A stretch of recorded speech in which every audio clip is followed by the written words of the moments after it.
ठंड में देवरानी का चिकन, जेठानी का सब्जी सूप। अच्छा हुआ जो आपने मुझे वक्त रहते बुला लिया, इनकी हालत नाजुक थी।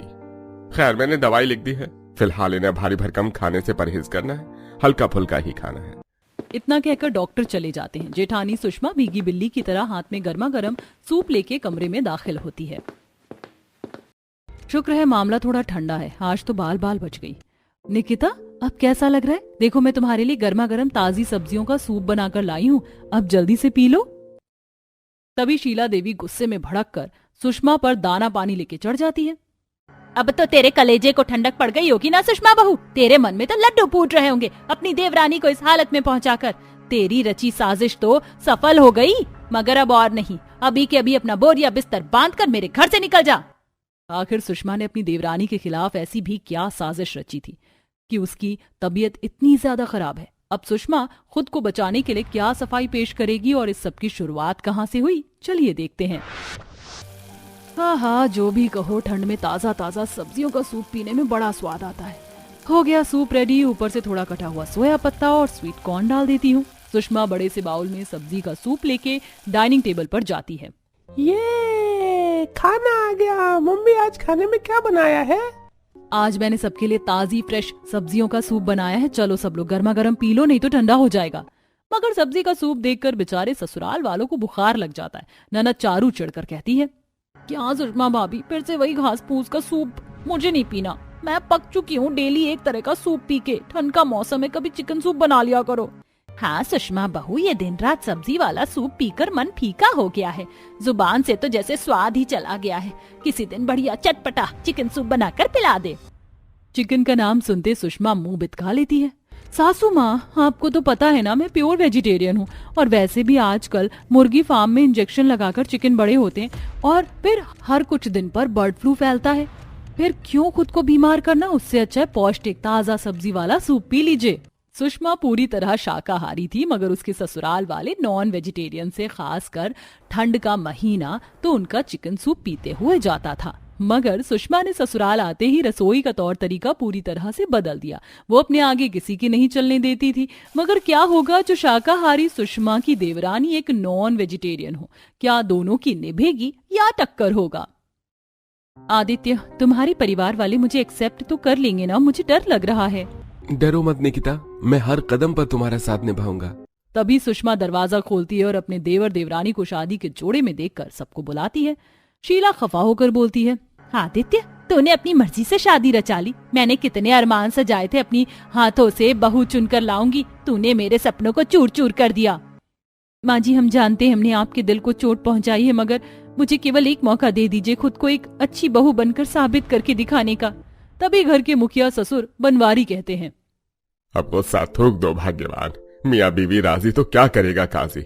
जो भी है, अब निकिता छोटी बहू है इस घर की। रूठे मन से शीला निकिता का स्वागत करती है। अगले दिन निकिता ठंड में तड़के सुबह नहा धोकर रसोई में आती है। गुड मॉर्निंग जेठानी जी। हाँ, तुम तो बड़ी छुई मुई हो, इतनी हल्की फुल्की ठंड में भी कांपे जा रही हो जैसे कुल्लू मनाली की वादियों में हो। खैर, लव मैरिज करके तुम ससुराल में तो आ गई, अब देखते हैं सबके दिल में जगह बना पाती हो कि नहीं, क्योंकि परिवार का प्यार पाने का रास्ता पेट से होकर जाता है। वैसे इतने सालों से रसोई में मैंने अपनी छाप छोड़ी हुई है, अब देखते हैं तुम कितने पानी में हो। पहली रसोई के लिए ऑल द बेस्ट। जेठानी जी का बर्ताव इतना अटपटा क्यों था? खैर छोड़ो, जेठानी जी ने तो पूरी रसोई हरी भरी बना रखी है। फ्रिज खोल कर देखती हूँ। देवरानी जैसे ही फ्रिज खोलती है, फ्रिज में ठूस ठूस कर भरी पालक और सब्जी दे दनादन गिरने लगती है। अम्मा, मैं तो मर गई। ये जेठानी जी ने तो पूरी रसोई में सब्जियों का भंगार मचा रखा है। मुझे तो चिकन सूप बनाना था, खुद लेने जाऊंगी तो लेट हो जाएगा, ऑर्डर कर देती हूँ, तब तक बाकी चीजों की कटिंग कर लेती हूँ। निकिता ऑनलाइन चिकन ऑर्डर कर देती है। थोड़ी देर में चिकन आ जाता है और वह अलग अलग स्टाइल में चिकन सूप बनाती है, जैसे कि butter chicken soup, leg chicken soup वगैरह। खुशबू तो शानदार आ रही है। अब सब लोग मेरे हाथों का लजीज चिकन सूप पीकर खुश हो जाएंगे। तभी चिकन सूप की स्मेल जेठानी के सर चढ़ जाती है और सुषमा किल से मिजाज में किचन में आती है, जहां चिकन की पॉलिथिन पर मक्खी भिनभिना रही थी। देवरानी जी, ये तुमने रसोई में क्या गंद मचा रखा है? कितनी गंदी स्मेल आ रही है। जेठानी जी, मैंने सबके लिए चिकन सूप बनाया है, चक्कर बताइए कैसा बना है। चिकन सूप देखकर जेठानी जहर हो जाती है। निकिता, तुम नॉन वेजिटेरियन हो, हटाओ इस चिकन सूप को वरना उल्टी हो जाएगी। मेरी शाकाहारी रसोई का सत्यानाश कर दिया। अब गंगा जल से शुद्ध करना पड़ेगा। अब खड़ी क्या हो, इस चिकन सूप को सिंक में बहा दो, क्योंकि यहाँ सब लोग मेरा बनाया सब्जी का सूप पीते हैं। सुषमा के इस कदर दामन चलने पर निकिता निराश हो जाती है। वो चिकन सूप फेंकने वाली थी कि आदित्य आकर रोक लेता है। निकिता, तुमने इतने प्यार से अपने ससुराल वालों के लिए चिकन सूप बनाया है, चलो अपने हाथों से चलकर परोसो, आओ। निकिता ससुराल वालों को चिकन सूप परोसती है, जिसे पीकर सब खूब बड़ाई करते हैं। वाह बहू, तुमने तो होटल फेल कर दिया। इतना लजीज चिकन सूप तो हमने कभी नहीं पिया था। मेरे तो शरीर में गर्माहट आ गई। वाकई निकिता भाभी, आज तो हमारी दावत हो गई, वरना बड़ी भाभी तो वही घास फूस का सूप बनाती हैं जिसे पीकर हम बोर हो गए थे। चाची, अब तो आप ही हमारे लिए ठंड में ऐसे बटर चिकन सूप बनाना, बहुत टेस्टी था। मेरे लिए स्पेशल 4 कटोरी बनाना। जरूर चिराग बेटा। अपनी देवरानी के चिकन सूप की वाहवाही से जेठानी सुषमा जलन करने लगती है। देखो तो सबके सब कैसे चटोरे तरह इस देवरानी का चिकन सूप मजा ले लेके पी रहे हैं, और मेरे बच्चे भी इस देवरानी के चट्टे बट्टे हो रहे हैं। ऐसे तो रसोई से मेरा राज खत्म हो जाएगा। कोई बात नहीं, कल सुबह से मैं जल्दी उठकर इतना स्वादिष्ट सब्जी वाला सूप बनाऊंगी कि सब उंगलियां चाटेंगे। अगले दिन कड़के की ठंड के चलते जेठानी को उठने में लेट हो जाता है और वह आंख मलते बावर्ची खाने में आकर सब्जी सूप बनाने की शुरुआत करती है। कमबख्त ठंड की वजह से टाइम से आंख ही नहीं खुली। जरा सा आलस कर गई, कोई नहीं, जब तक मेरी देवरानी आएगी मैं सब्जी वाला सूप सबको परोस चुकी होंगी। सुषमा ठंड में कपकपाते हुए सूप तैयार करके डाइनिंग टेबल पर आती है, जहां इतने तड़के सुबह को ससुराल वाले मस्ती मजाक करते हुए देवरानी का बनाया चिकन सूप पी रहे थे। वाह बहू, आज तो ठंड के मौसम में तुम्हारे तीखे लजीज चिकन सूप ने माहौल जमा दिया। मजा आ गया। मेरे आदित्य ने सही बहू चुनी है। धन्यवाद माँ जी। ससुराल वालों को इतनी चाव से चिकन सूप पीते देखकर जेठानी बौखलाकर बोलती है, क्या बात है, देवरानी जी के बनाए चिकन सूप को देखकर आज तो आप सब लोगों के पेट में बड़े सवेरे चूहे कूदने लगे। खैर, मैंने सबके लिए पालक, बीन्स, गाजर, टमाटर डालकर पौष्टिक सब्जी वाला सूप बनाया है, थोड़ा थोड़ा पी लीजिए। अरे बहू, मैंने तो निकिता बहू के हाथों का बनाया 5 कटोरी सूप पी लिया। और बहू, मेरा भी पेट हाउसफुल हो गया है। मैं आराम करने जा रहा हूँ।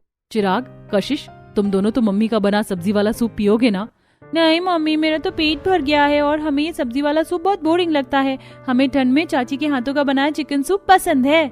एक बार फिर से देवरानी के बने चिकन सूप की तरफदारी सुनकर जेठानी में आग लग जाती है और सुषमा इसी खटास में निकिता से झगड़ पड़ती है। अगली सुबह, देखो देवरानी जी, मैं तुम्हें अपनी शाकाहारी रसोई में रोजाना चिकन सूप नहीं बनाने दूंगी। अगर तुम्हें इतना ही शौक है चिकन सूप बनाकर सबको पिलाने का, तो जाओ जाकर खुले आंगन में अंगीठी पर बनाओ सूप, और ये मांसाहारी बर्तन भी अलग कर लो।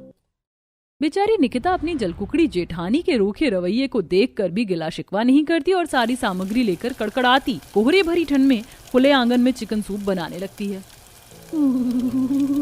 यहाँ तो कितनी ठंड है, अंगीठी की आंच भी नहीं लग रही बराबर, अभी तो चिकन भी नहीं उबला है। ठंड में कपकपाते हुए निकिता 2-3 घंटे में चिकन सूप तैयार कर लेती है, लेकिन जनवरी की भयंकर ठंड उसे बिल्कुल भी बर्दाश्त नहीं होती और वह चक्कर खाकर बेहोश हो जाती है। इधर चिकन सूप पीने के शौकीन ससुराल वाले डाइनिंग टेबल पर बैठे बेसब्र हो रहे थे। काफी देर हो गई, अभी तक निकिता बहू चिकन सूप बनाकर नहीं लाई। क्या बात है चारू, देख कर तो आ। जी माँ। चारू किचन में आती है, जहाँ सुषमा हीटर की गर्माहट में सब्जी का सूप बना रही होती है। निकिता भाभी तो रसोई में है ही नहीं, कहाँ होंगी? अरे, ये आंगन में से धुआं कैसे उठ रहा है? चारू दौड़कर आंगन में आती है और देखती है कि ठंड के कारण निकिता का पूरा शरीर ठंडा है। सब डॉक्टर को बुलाते हैं। डॉक्टर इंजेक्शन के द्वारा निकिता के ठंड पर काबू पाते हैं, पर सुषमा का भेद सबके सामने खुल जाता है।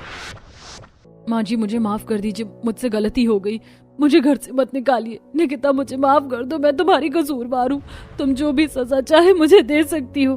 पर निकिता, जो कि दिल की साफ थी, उसने सुषमा को माफ कर दिया। कोई बात नहीं जेठानी जी, मुझे आपसे कोई शिकायत नहीं। माँ जी, जाने दीजिए। अंत में सुषमा अपनी देवरानी से जलन छोड़ देती है और दोनों मिलजुल कर रहने लगती हैं। मैं कब से इस कांटे से खाने की कोशिश कर रही हूँ, पर मैं खा ही नहीं पा रही। क्या मैं हाथ से नहीं खा सकती?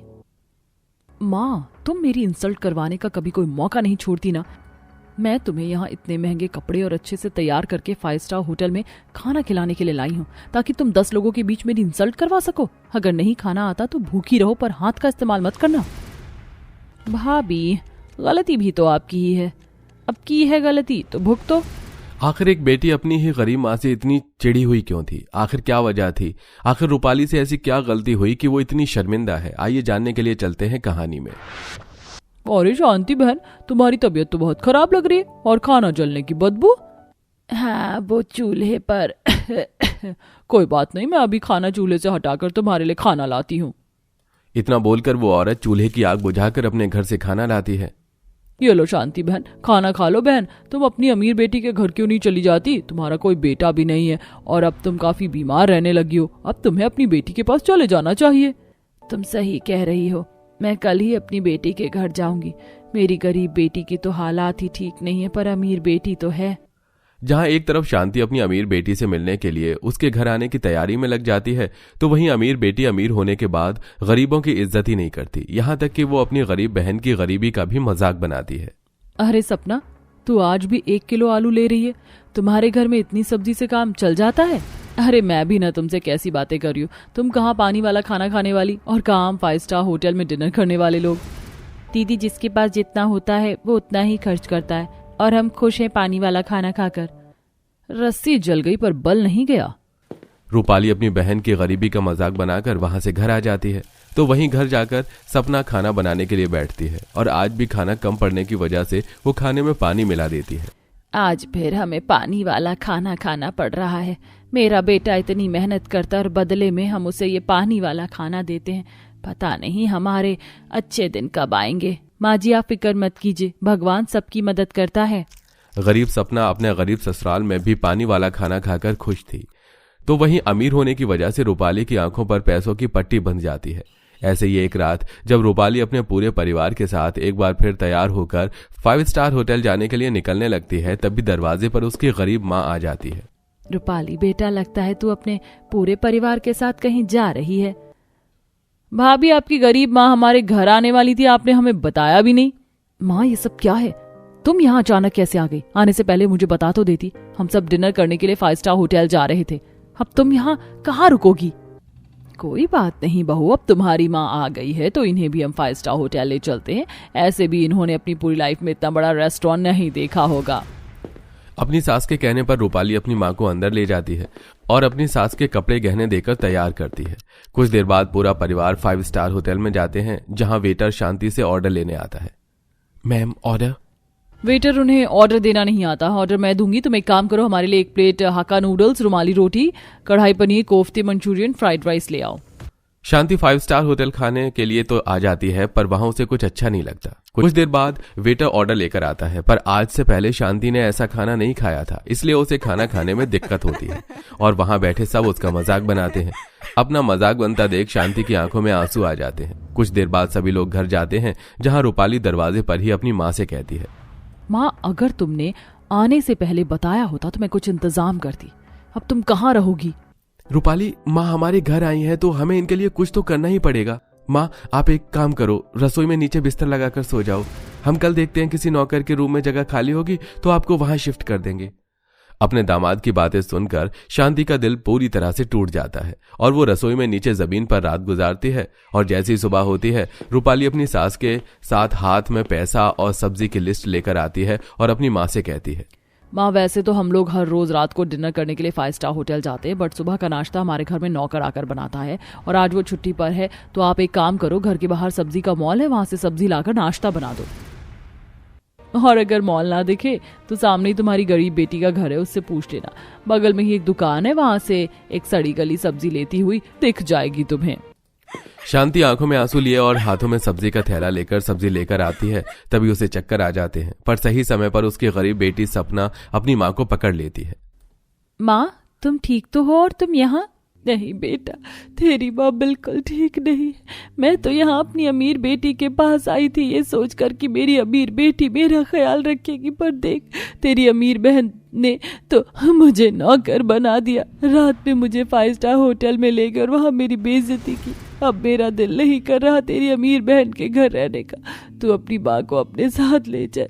अगर तू भी मेरा ख्याल नहीं रख सकती तो कह दे, मैं अपनी गरीब कुटिया में वापस चली जाऊंगी। माँ, ये तुम कैसी बातें कर रही हो? तुम्हारी एक बेटी तुम्हारा सहारा नहीं बन सकी तो क्या हुआ? मैं तो हूँ, तुम मेरे साथ चलो, ये सब्जियां मैं दीदी के घर पहुँचा दूंगी। सपना अपनी माँ को अपने साथ अपने घर ले आती है और अपनी बहन की सब्जियां उसके घर पहुंचाती है। और जब रूपाली को यह पता चलता है कि उसकी माँ उसकी गरीब बहन के घर है तो उसे कोई फर्क नहीं पड़ता। तो वहीं सपना, जिसने परिवार के लिए खाना बनाया था, वो अपनी माँ के आने की वजह से उस खाने में पानी मिला देती है। माफ करना माँ, खाना कम पड़ गया था इसलिए तुम्हें पानी वाला खाना दे रही हूँ। माँ जी आप भी माफ करना, कितने दिनों बाद आज मैं रवि जी को कुछ खाना देती, पर शायद ये सब मेरी वजह से हो रहा है। अगर मैं यहाँ नहीं आती तो आप लोगों को पानी वाला खाना ना खाने को मिलता। ऐसा मत बोलिए बहन, और ये घर भी आप ही का है। हम एक परिवार हैं माँ। अच्छा चलिए खाना खा लीजिए। और मैंने सुना है आपको चाय बहुत पसंद है, तो आज माँ के लिए चाय भी बना देना। सपना मैं पाव भर दूध लाया हूँ।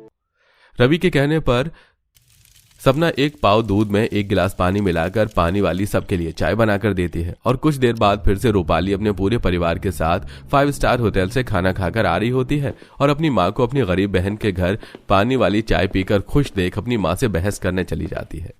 इस गरीब के घर पानी वाली चाय पीकर और पानी वाला खाना खाकर भी तुम कितनी खुश हो।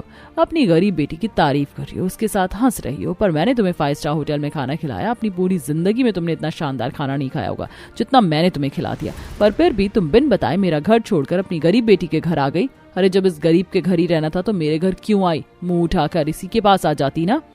सही कहा तूने, अगर मुझे पता होता कि तू इतनी ज्यादा घमंडी हो गई है तो मैं तेरे पास कभी नहीं आती। मैं तेरे पास कितनी उम्मीद लेकर आई थी कि मेरी बेटी मुझे प्यार करेगी, मेरा ख्याल रखेगी, मेरी सेवा करेगी, मेरा इलाज करवाएगी।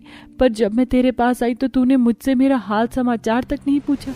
5 स्टार होटल में खाते हुए सबके सामने मेरा मजाक बनाया, मुझे रहने के लिए रसोई दी और सुबह उठते ही मुझे नौकर की तरह खाना बनाने का ऑर्डर दे दिया। पर मेरी गरीब बेटी ने मुझे अपने घर में सहारा दिया, जो खुद खाती है वही खाने को दिया, मेरी इज्जत की। तो इसलिए इस गरीब की तारीफ की जा रही है। पर देख लेना, एक ना एक दिन इस अमीर बेटी की याद जरूर आएगी, क्योंकि पैसा ही सब कुछ होता है। अब तो मैं मर जाऊंगी पर तेरी चौखट पर कभी नहीं आऊंगी। अब मेरा तुझसे कोई रिश्ता नहीं। तू 5 स्टार होटल में डिनर कर, मैं यहाँ पानी वाला खाना खाकर खुश हूँ। उस दिन शांति अपनी अमीर बेटी से सारे रिश्ते तोड़ देती है और अपनी गरीब बेटी के घर का पानी वाला खाना खाकर खुश रहती है।